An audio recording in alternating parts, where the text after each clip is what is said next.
Olá! O Fotometria de hoje veio até a exposição Silvio Coutinho Mostra Belo Horizonte na Casa Fiat de Cultura. Tudo bem, Silvio? Tudo ótimo. Me conta, como que foi registrar as imagens para a exposição? Olha, foi um projeto muito legal. Gastei de fevereiro a setembro de 2016, eu fotografei esse livro. Ele entrou em impressão em novembro, finalzinho de novembro de 2016, para ser lançado agora, em 2017.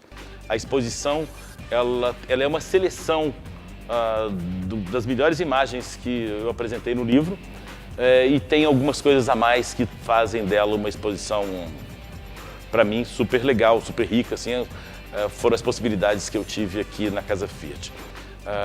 Além do trabalho fine art de fotografia em si, né, eu tive a oportunidade de trabalhar vários experimentos em várias áreas de impressão, que é uma coisa que é do meu ofício, que eu adoro imprimir.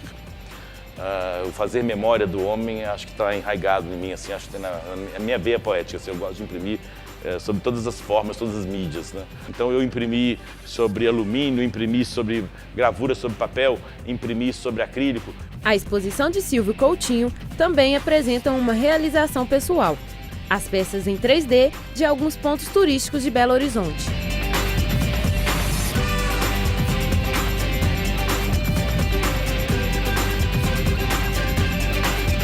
Para mim, eu sou jornalista também, foi uma coisa assim, uma vitória enquanto um homem que faz comunicação, que foi moldar e imprimir réplicas 3D de pontos importantes da cidade de Belo Horizonte, pontos turísticos da cidade de Belo Horizonte.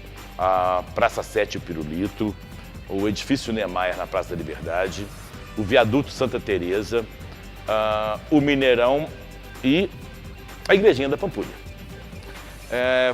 Somaram-se a essas réplicas 3D colaborações de amigos. Os primeiros amigos foram a Casa Fiat, a fábrica da Fiat. Eles me emprestaram o laboratório profissional deles para impressão de 3D. Esse resultado bacana que a gente obteve, lógico que eu não conseguiria obter se eu não tivesse o apoio e a força que eles me deram. Eu acho que eles se empolgaram tanto com o projeto que eles tiraram férias de mexer com automóvel e foram fazer arte comigo. Mas eu estou brincando, a colaboração deles foi de uma forma... Nossa, sempre vou agradecer.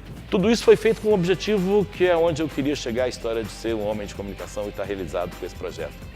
Na hora que o primeiro deficiente visual encostou, colocou o headphone e começou a tatear essas réplicas e disse para mim assim: estou vendo o Mineirão, pronto, acabou, não preciso fazer mais nada de comunicação, porque na hora que eu consegui, sabe, fazer uma pessoa que tem deficiência visual virar para mim, por mais que ela não tenha visto, né, ela sentiu e ficou tão emocionada que falou assim: tô vendo, tô enxergando, né? Isso foi muito bonito, foi muito legal e eu espero que isso sirva, né, para novos projetos que tragam inclusão, né? Imagina, eu fiquei imaginando, né, pensando assim, quantas pessoas, atleticanos, cruzeirenses e americanos, são deficientes visuais e escutam a nossa famosa Itatiaia. A Rádio Itatiaia, a rádio do esporte mineiro. Gente, eles imaginarem que o Mineirão é desse jeito, quantos gols eles já ouviram, né, e não veem o replay na televisão. Enfim, acho de uma grandeza imensa o resultado obtido com esse investimento que a gente fez nas réplicas 3D. A mostra conta com as experiências do fotógrafo com papel e chapas de alumínio, retratadas na série Ocasos. Tem uma surpresa também que eu acho muito legal, que são as minhas experiências com alumínio e as famosas malas da impressão gráfica, né?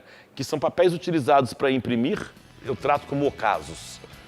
Ficar na beira da máquina, todos os trabalhos que eu faço, todos os livros, todos os impressos que eu faço, eu mesmo imprimo, eu gosto de imprimir, né? Então, a maioria deles são feitas num parceiro meu, que há 40 anos trabalho junto com eles, foi a Grafa Formato. Ela é responsável por essa exposição estar aqui com essa beleza toda, porque eles me emprestaram o laboratório deles, também da mesma forma que a Fiat entrou a Formato, abraçou a causa também, e eu fiz assim, muitas experiências usando toda a estrutura que eles têm para o trabalho offset, de impressão offset, mas nesse caso agora aplicado para a utilização na arte, né? Não com o objetivo específico do ambiente offset.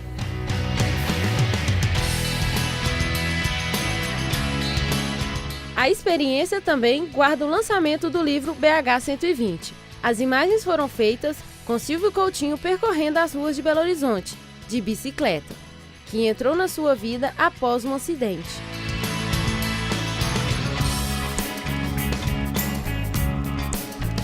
Fiquei um tempo, 2 anos sem andar. Na hora que eu saí, era em cima de uma bicicleta, com a amplitude visual de quem está dentro desse veículo, que é um espetáculo esse veículo. Ele te proporciona vento na cara, um ângulo de visão maravilhoso e, além do mais, eu mandei uma lente abertona, com um ângulo de 140 graus, o que permitiu somar, né, essa alegria minha de ir para a rua, pedalar, recuperar depois de 2 anos de muita batalha. E a fotografia deu isso aí. Eu acho que ela está alegre, ela está uma fotografia que mostra a cidade bem... Uma cidade feliz, uma cidade de quem quer a cidade. Saí com uma vontade de fazer um livro super para cima, que as pessoas fossem comigo para as praças, para os parques, para ciclovias. Eu sou um defensor, né, de que a bicicleta ela poderá participar no futuro próximo como um grande elemento de mobilidade urbana da cidade. E interessante que está me proporcionando também uma forma de discutir, de debater com as pessoas sobre o futuro que eu quero para a minha cidade. Quando você foi fotografar, pegou essa bicicleta e foi fotografar, você tinha algum roteiro ou saía caminhando? Ótima pergunta, sem roteiro algum, sem roteiro algum. Primeiro era assim, se eu descer muito, eu vou ter que pedalar muito de volta. Aí era assim, o medo de ficar cansado. Então, eu estou sendo assim, o mais sincero possível. Aí depois, gente, não estou cansando não, eu posso descer um montão, porque depois eu vou aguentar subir, tranquilo. E começou a ser assim, aí tinha assim, colocava a bicicleta dentro do carro e ia para Pampulha. Chegava e ficava assim, de 7 horas da manhã a 8 horas da noite, o tempo todo fotografando. Chegava de noite no estúdio com 600, 700 fotos feitas. Agora, teve uma outra coisa interessante, que são lugares que eu fui inúmeras vezes no mesmo lugar. Por exemplo, Parque Municipal. Parque Municipal, eu queria fotografar a cascatinha que tem numa lagoinha lá e eu queria criar aquele efeito de véu que a velocidade lenta da câmera nos oferece. Para eu conseguir fazer uma velocidade lenta na câmera, eu tinha que ir num horário que o Parque Municipal estava fechado. Ou escurecendo à tardinha, tipo 6 horas às 6h30 da tarde, ou 5h30 da manhã, antes de clarear tudo. Porque eu precisava de dar uma velocidade muito baixa na minha obturação para que eu tivesse aquele véuzinho conquistado. Aí eu fui num horário, fui no outro, enfim, até conseguir um dia no horário certinho. O fotógrafo conta que, em estúdio, ele faz poucos registros do objeto. Em estúdio eu faço um só. Eu crio uma luz, uma coisa, eu chego lá, botei ali, eu sei até com o olho a fotometragem. Você vai dar diafragma tanto, para velocidade tanto, pode mandar aí que vai dar certo, ISO tanto. É sem olhar fotômetro. É bater o olho na luz, já sabe assim, ó, o que vai dar de obturação. O estúdio, o ambiente, você tem domínio dele. Você sabe que distância que sua luz está, quantos lúmenes você tem, que uma vez você mediu, pro resto da vida vai ser aquela mesma coisa sempre. Então, dentro do estúdio, é uma foto só. Você armou tudo, botou pronto, raramente eu fico repetindo. Às vezes eu faço 1, 2, 3, para o cliente achar que foi fácil demais, sabe? É porque, não, peraí, deixa eu fazer mais um aqui, fazer uma variação, mas o troço de primeira já deu certo. Você foi o fotógrafo oficial do Mineirão durante as obras, não é? Conta pra gente um pouquinho dessa história.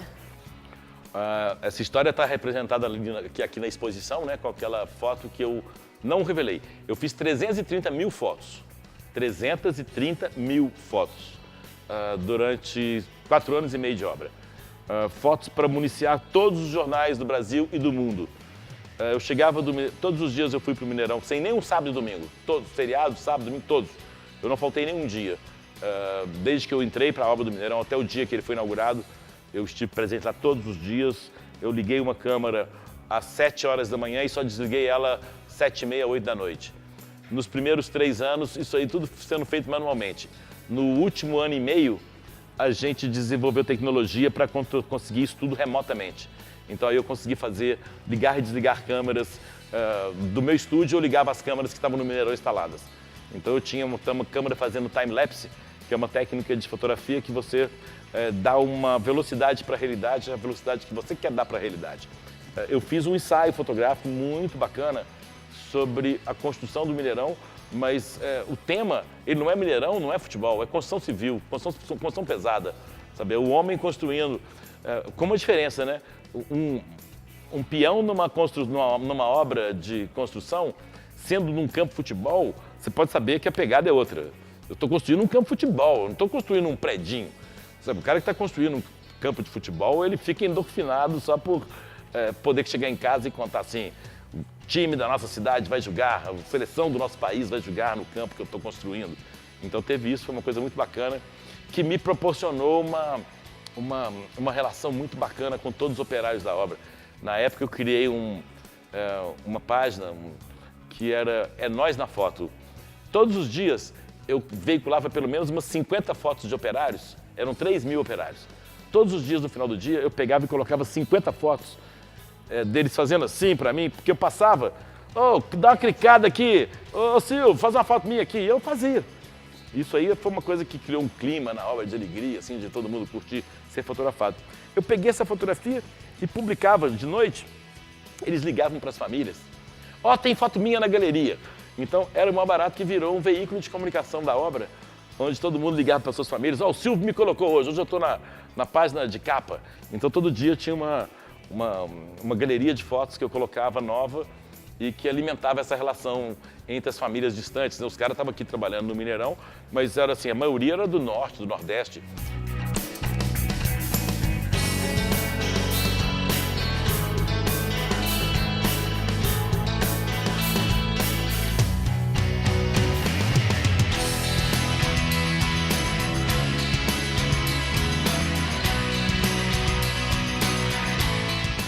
Então é isso, Silvio. Muito obrigada por você falar com a gente, né? E Foi um prazer. falar sobre a sua exposição. Muito bonita essa obra. Muito obrigado, foi um prazer. Estamos sempre à disposição de vocês da TV UNE. Muito obrigada.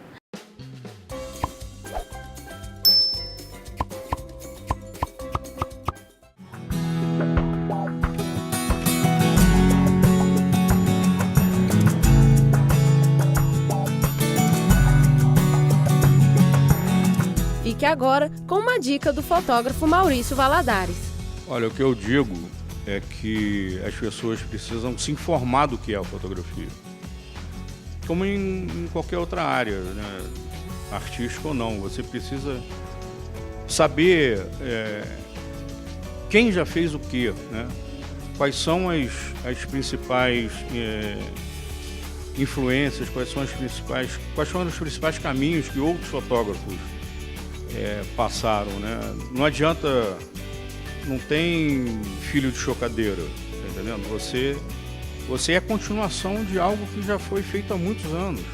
É se informar ao máximo, se interessar ao máximo, estudar ao máximo e procurar, isso é fundamental, procurar algo, mesmo dentro dessa formação de outros fotógrafos, outros radialistas, outros pintores, outros escritores, é você procurar um caminho pessoal, procurar uma originalidade, procurar uma marca sua, né? Eu posso dar um exemplo assim de coisas que eu ouço há muitos anos em rádio, por exemplo. A gente falou da Legião. Maurício, eu tenho uma fita excelente de uma banda que o cantor canta igualzinho o Renato Russo. Eu falei, cara, me desculpe, mas fica com essa fita pra você, porque Renato Russo já existe um. Não precisa de um cara cantando igual o Renato Russo.